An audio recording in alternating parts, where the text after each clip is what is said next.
Welcome, everybody, to the Gilder Spotlight podcast. I'm super excited for today's guest. His name is Toni Witt.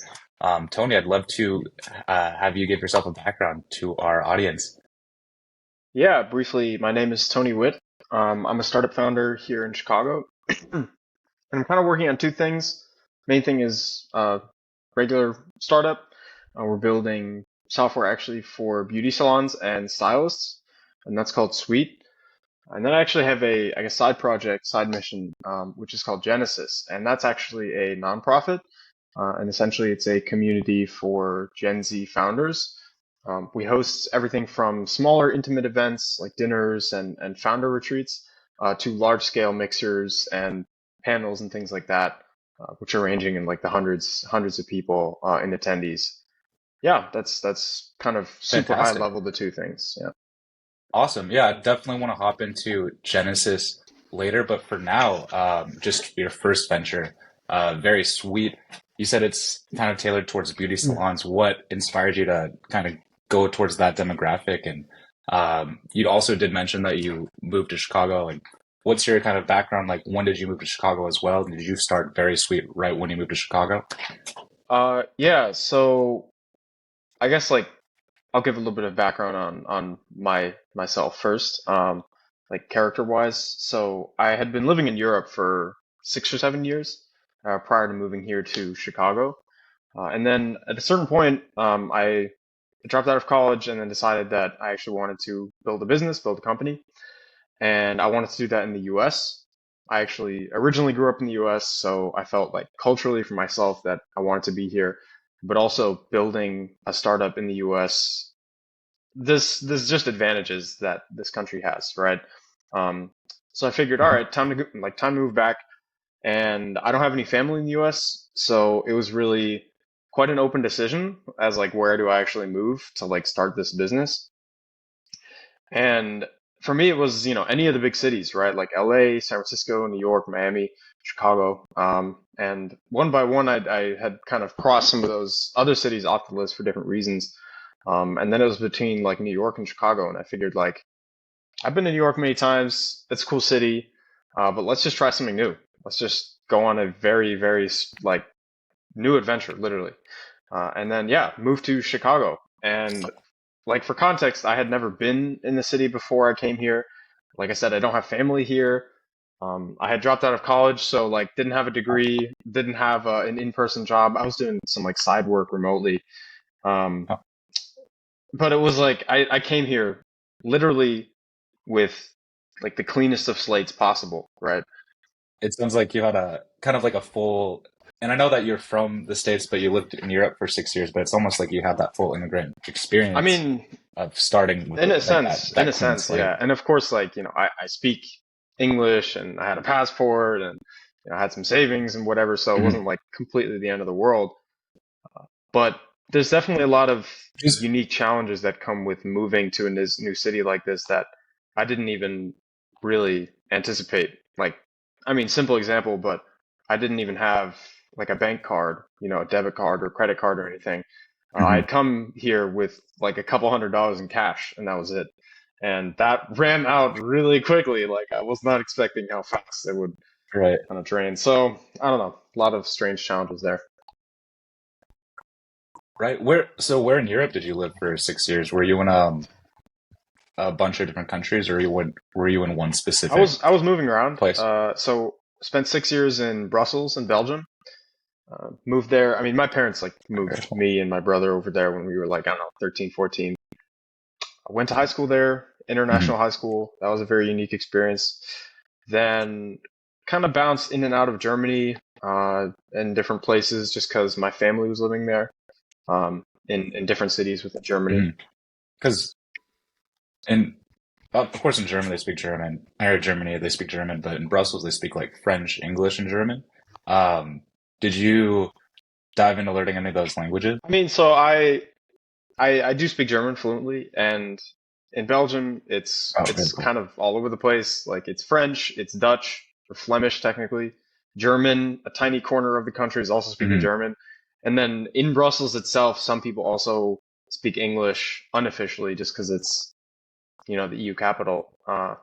And so I Mhm. did learn French a little bit, and I understood a decent amount of Dutch just because I do speak German. Very cool. And then, so you lived in Brussels. Was your family involved in the No, they weren't. EU They actually were or not the at UN, all. excuse me? Okay. Uh, and I mean, many of my friends in high school were, expats and diplomatic kids. But for me, Hmm. actually, my dad was an engineer or is an engineer, and my mom is a painter. Hmm. So we moved for my dad's work. But I will say, like, I had a very Got interesting it. childhood because of basically that. Like, my dad studied physics, like, he got a PhD in physics, like, this very technical kind of guy. But then my mother, who was a painter, highly creative, just growing up in that duality, like as a kid, I think has stuck with me and is still a large part of who I am, like now. Yeah, just because I'm able to kind of, That's kind of a yeah, very eclectic yeah, mix. and I mean I think it kind of gave me both the ability to like reason analytically, but also pursue creative, tasks. Yeah, I mean, I think having that engineering part of the brain, also that artistic part of the brain, that's like two different parts of the brains that typically don't like mold perfectly together. But I think that that's like a perfect upbringing, fantastic combo. So when you moved to Chicago, obviously clean slate. When did you start Very Sweet, and what inspired you to start that? So it's just sweet, by the way. It's not very sweet. Um, that was Oh, okay. started. I mean, it's a pretty tumultuous journey. I'm not gonna lie. Like I guess a lot of startups are. Um, because for me, it was a little bit of a process of figuring out what I wanted to do personally, as well as like what the company was, and also building a network and getting to, Hmm. learn the ways of a new city. So the first like 6 months Hmm. were something totally different to what they are now. I was actually pursuing basically an agency, like kind of agency model. So really just providing like fully like white glove services, um, developing augmented reality experiences. That was kind of my initial interest. Again, bridging creative with technology. And for different reasons, that Hmm. idea kind of petered out. Um, I think primarily the difference was I found a co-founder who was who's an engineer, and that was probably the most important step in building Suite what it like to what it is today. Is just having an engineer by my side and just another person to talk to bounce ideas off of and whatnot. And yeah, it go ahead, go ahead. How did that relationship? Uh, how did you meet your We actually met co-founder through a engineer? mutual friend. So yeah, he just introduced us at some point. For a lot of entrepreneurs, is just finding that ideal co-founder, and that's yeah. Some it sounds like it just serendipitously came to be from a mutual friend. And then why did you want to get into just beauty salons? Obviously, it's really cool that you can use augmented reality, but Yeah, so why that so we specific don't niche? really do anything with AR, augmented reality more anymore. That was like a past, I guess, interest of mine. Um, right now, it's primarily Hmm. booking and payment software for beauty salons and stylists. And Hmm. we don't really publicize any of this because we're still at that like stage of we're figuring out what we're doing, like we're building different things, testing them. And there's Hmm. honestly just no point in really us talking about exactly what Sweet is online. So that's probably why like it was very difficult for you to like prepare for this interview, which I understand. Um, why Hmm. beauty? So we had built similar software, but for a different market initially, hospitality, so like restaurants and bars. But for a lot of different Hmm. reasons, that is a very difficult market to break into for what we were trying to do. Like restaurants, bars, most of them don't care about tech. They're not as educated about tech. Their margins are super low as it is, so it's just yeah, it's hard to break into as a software company. And then at some point, we honestly we just had a few conversations with like hair salon owners, and we realized like this is just actually a much better market. Um, and like early on, there is a bit of, it was a bit weird because I mean, look at me. I'm not the beauty figurehead, you know what I mean? Like, I'm not from this industry. I'm not a Right. girl, you know what I mean? Because usually that is who is in this industry. Uh, but business is business and software is software. And we realize, like, yeah, we can approach this market, we can learn about it, and through many conversations with many stylists, we continue to like realize that this is it's definitely a lucrative market and a much better fit for the ideas, like product ideas that we have. Gotcha. And then what kind of traction did you guys have when you first started out, and Yeah, um, so we're how only did you working with get kind like of a your few initial right now, customers? locally in Chicago. So like we definitely are very early on. Um, Hmm. the few that we have now came about. One of them was like an older relationship that my co-founder had, like friends over many years. Other ones was I met them people Hmm. serendipitously through going to events, like networking events here in Chicago. Other ones came honestly just DMing on Instagram. I mean, I talk about this a lot, but like LinkedIn and Hmm. Instagram, especially LinkedIn as a founder, like early on before you realize what exactly you're doing or like you just need to learn or connect with people, you have to be like sending cold DMs on LinkedIn, like to people in your industry who have built similar businesses, scaled similar businesses, sold them, Hmm. and literally just talk to them for like 15, 30 minutes, try to get them on the phone, try to just pick their brain in any way. That was a strategy that I've been using for like quite a long time now and is something that we did with beauty too. Like I literally was just asking people like stylists and salon owners like, look, Hmm. I'm new to this world. We're trying to build a product. Can we just talk for like 10 or 15 minutes? Like I'm happy to even come into the store, into the salon and just like chat with you briefly. Cause I'm dumb and I need help. And that message usually comes across well. Very cool. Well, it sounds like you know, obviously utilize LinkedIn, networking, Instagram. What kind of advice would you give someone that is, you know, potentially just starting out in their career, that's moving to a new city, or someone like, you know, in your exact situation, um, you were able to, you know, obviously succeed really well in Chicago and make a lot of uh, connections. So what kind of advice Founders would you give those specifically folks that or are anyone moving to entering a a new new city? city? Hmm. I'd say anyone, but then we can kind of evolve into founders specifically. But first, just anyone, just like what kind of advice? I think that's kind of because another thing is like when people move to a new city, if they're not obviously if they move for a job, they can make connections with their coworkers. Hmm. But if they move to a new city and it's fresh, like for me, I went to Buenos Hmm. Aires last year, and so I got into as many nomad group chats as possible, and that's how I networked and eventually connected with a lot of cool people. But yeah, what did you kind of, what I kind of mean, advice would you everybody's give? story is their own and every city is unique, right? But it kind of boils down to, Hmm. I guess, a few things. This is a very like cut and dry answer. It's kind of the brutal truth, but like reach out to a lot of people, go to a lot of events. Like really, you have to be a little bit brave. Like go to things that you haven't gone to before, like try new things kind of thing. Hmm. And then follow up. Like way too many people complain about not having the right friendships, the right business connections, the right romantic relationships, but half the time they just don't follow up. Like I'll text somebody and they don't follow up. And so like it's literally that simple. It's like talk to a bunch Hmm. of people and set things up with them afterwards, like follow up with them. And then Right. give it time. Like of course, building a network from scratch is something that unfolds over months and years. Like it's something that really needs time to compound organically. But yeah, honestly, yeah, I would say that. Yeah, and just the reason why I asked it, um, I don't know if you met Tyan, but he just recently moved to Chicago. I know he went to a couple networking events, like Brian invited him.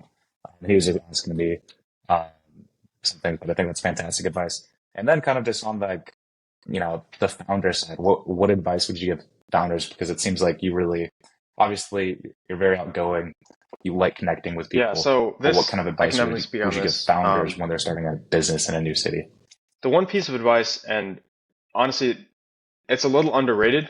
Like I think a lot of people kind of skip this step or don't talk about it, but build genuine relationships with other founders. That's kind of, and I'll break that down. Like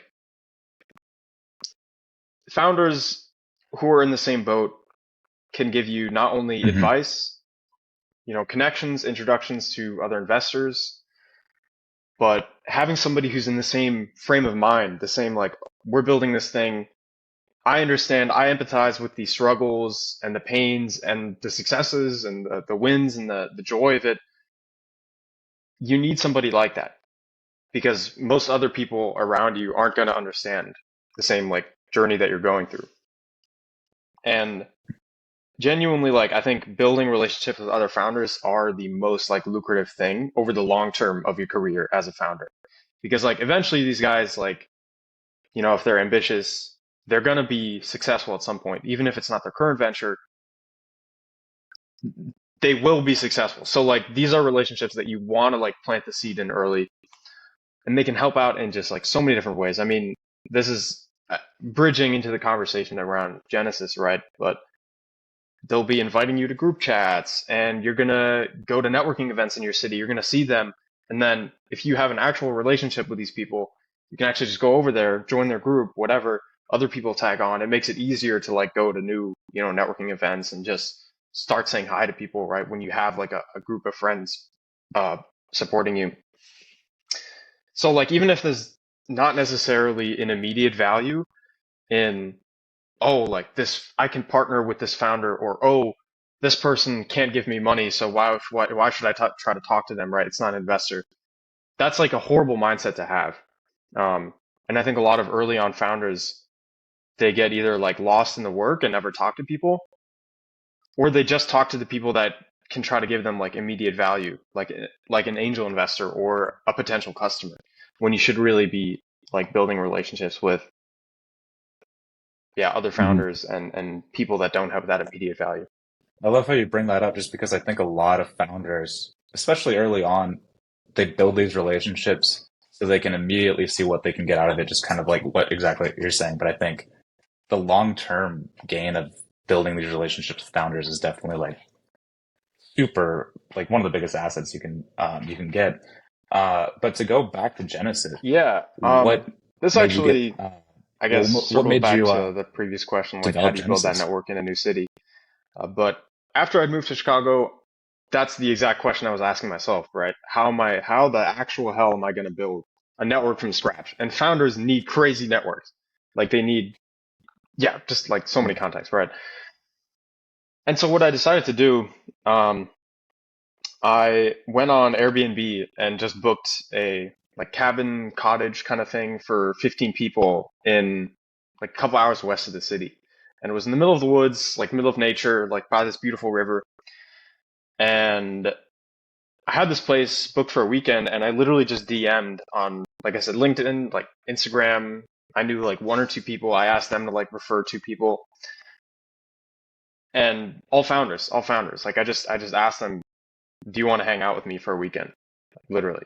And they were like, "Oh, okay, this sounds interesting. This has not happened in Chicago before." And they luckily said yes, and it was a fantastic weekend. Like we were hanging out, recording podcasts. We had like a Wim Hof like morning ice swim kind of thing. Went on walks, went on hikes, and yeah, and just hung out for a weekend. And I guess like post mortem, two people that actually met during that trip, two separate pairs of people became co-founders actually of their own startups that are now going on to raise money and do crazy things. Another person got a job as well, and we're also friends, right? And this, like that one single trip, kind of made me realize, oh, there's actually tons of value in connecting like young founders together, right? And that was kind of building the thesis that I just explained to you in the last question, right?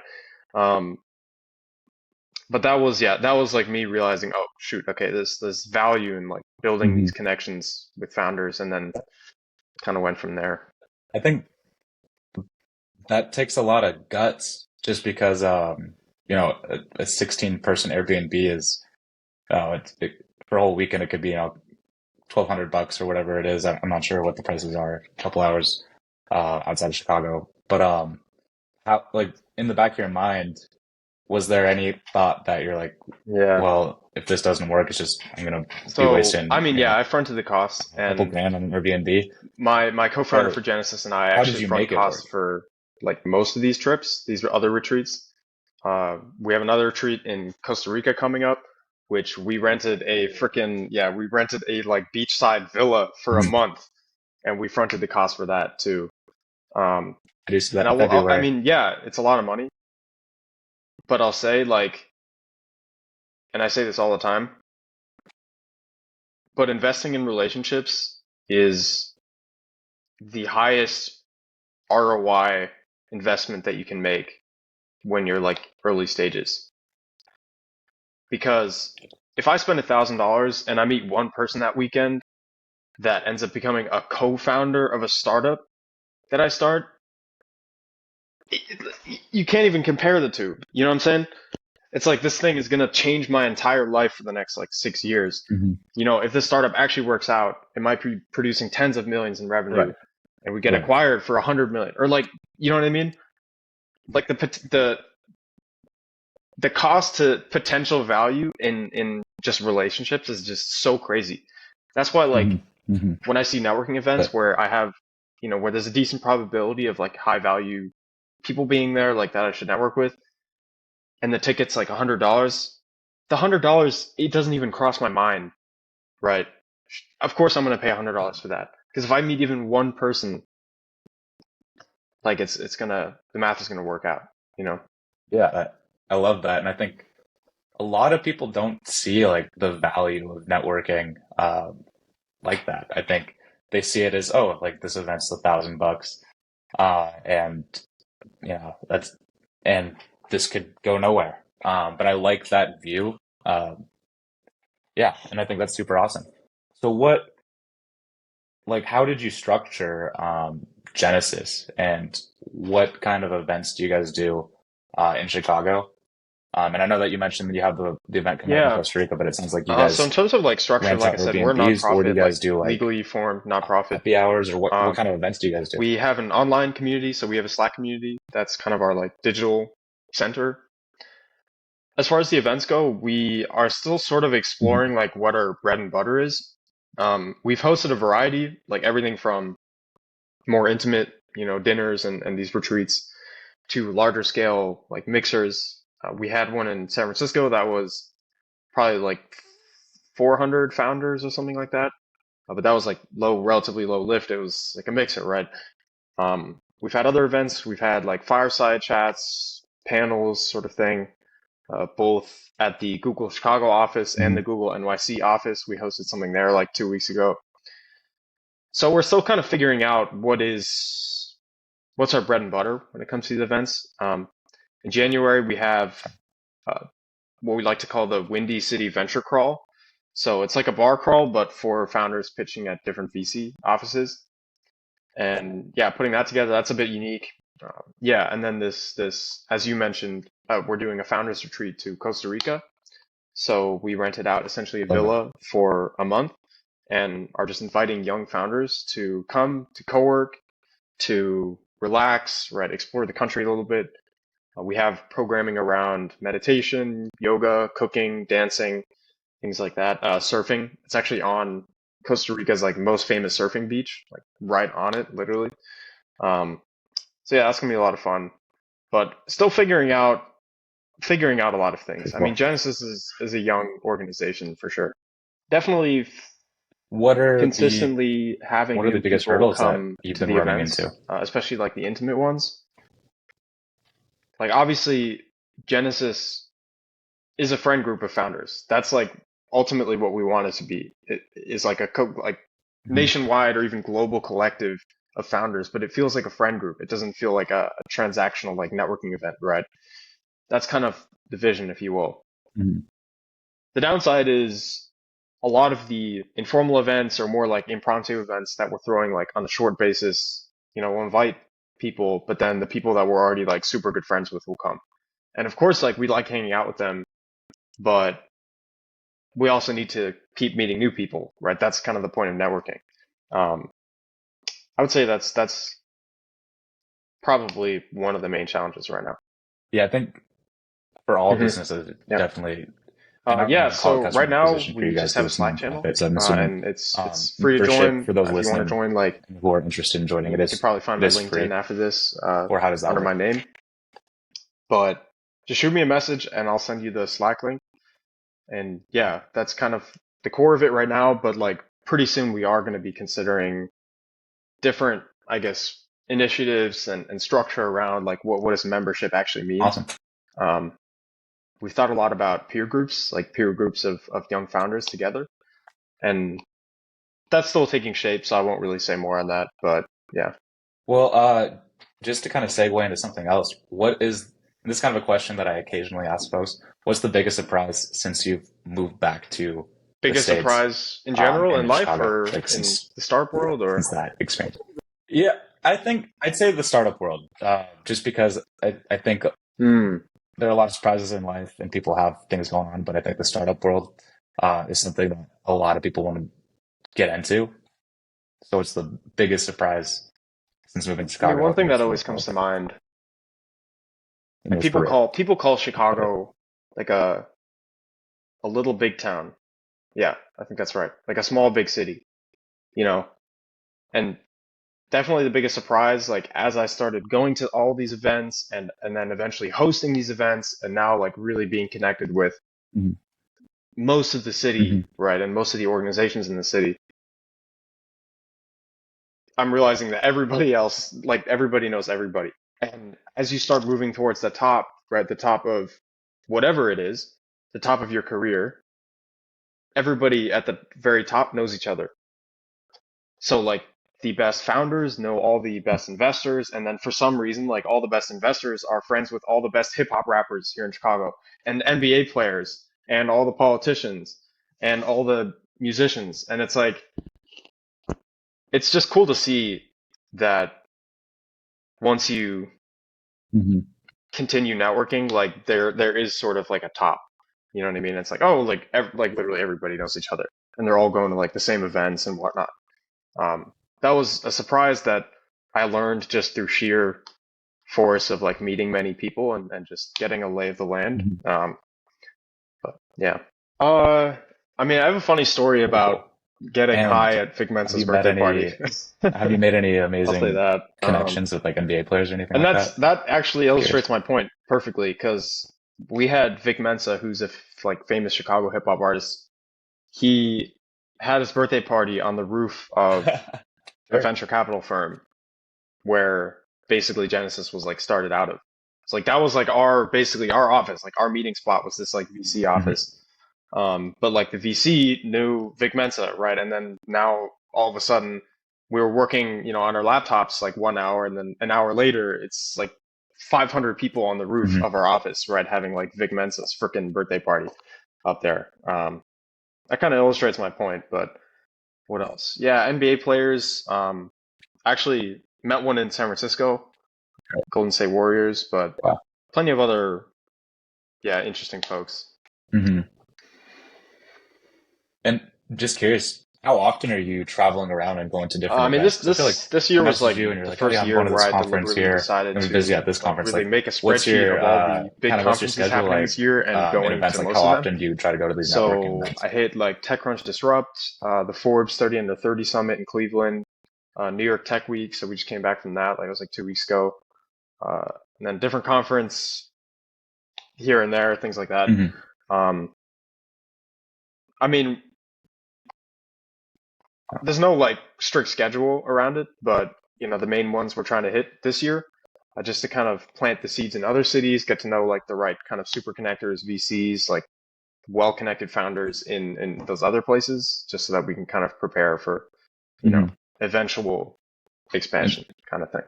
Yeah. I So see. for Sweet, like Very cool. Well, what really we're are kind trying of to, the drive as fast as we can goals that you towards have product for market fit Suite or whatever you want and to then call it. Genesis in the But just next getting year? to a point where like we know our kind of target audience and we built a product that really resonates with them.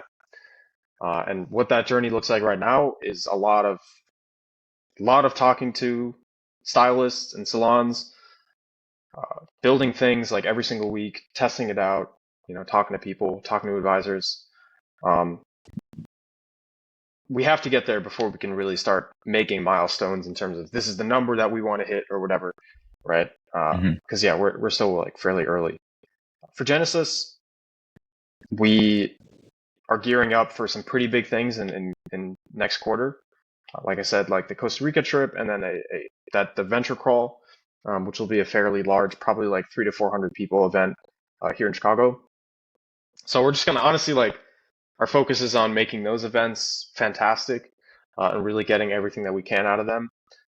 And after they're over, then we're gonna plan kind of for the rest of 2024. But for now, it's yeah, focusing on those two events. I will say like long term, we want to grow Genesis as much as we can. We want to get every like young founder, young ambitious entrepreneur here in the US involved in some way, coming to these events, potentially like joining peer groups, being involved in our Slack. I guess the vision is like to put it in a very tangible way. If I'm a young founder and I'm living in Chicago and I'm in New York for a weekend or whatever, we want Genesis to be the kind of spot where you can just drop a text into the Slack. Hey, I'm going to be in New York for a weekend, right? Like, who wants to link up? What's going on? And then the people, the young founders in New York can like bring that person in, introduce them to the right other people, but also like show them the city and have fun, right? And that's kind of been like a real backbone of Genesis, and all of our events have been, because it's young, ambitious people, we can do work related things, network a little bit, have some firesides, but at the end of the day, we can go out, we can party a little bit, like we can be young people, right? And that's kind of what we want to do moving forward. I mean, yeah, definitely working a lot, keeping busy. I mean, it's very important, obviously, to take breaks. I've found kind of what breaks mean for me, and I think everybody has to figure that out on their own. For some people it's cooking, for some people it's sport, for some people it's whatever. For me, it's like working out and going to the sauna. Actually, that's kind of comes from my German roots, I guess. Um, and I'll actually close on this because I talked about this before, but invest in actual relationships. Like if you're going to stay sane as a founder, you have to be friends with people who kind of understand your struggle or whatever, but actually be friends with them, not like surface level work relationships, right? Um, Too many founders get caught up in, like you said, 80, 90-hour work weeks. And then at the end of the week, they have literally nobody to talk to. They have no events to go to. They have nobody to just hit up. Like, are you trying to chill right now? Like, there's no route for them to easily relax. And if you're on your own, and I notice this myself, but if I'm not with other people, my brain's like, I might as well just be working, right? Like, I'm not going to pop on a Netflix movie. Like, I might as well just work. Um, so you need to build like real friendships. And spending a little bit of time on that, like early on, is a long-term investment, but it pays dividends in your mental health when you have, people surrounded who are just in the same mindset. Yeah. Yeah. I say this pretty often to myself when I get worked up about something stupid, but we're all monkeys sitting on a rock flying through space at 1,000,000 miles an hour. That's the reality of the situation. Never forget that when you're in weird situations, but that's literally all it is. So don't take yourself too seriously, don't take the world too seriously, and have some fun while you're doing it. Thank you.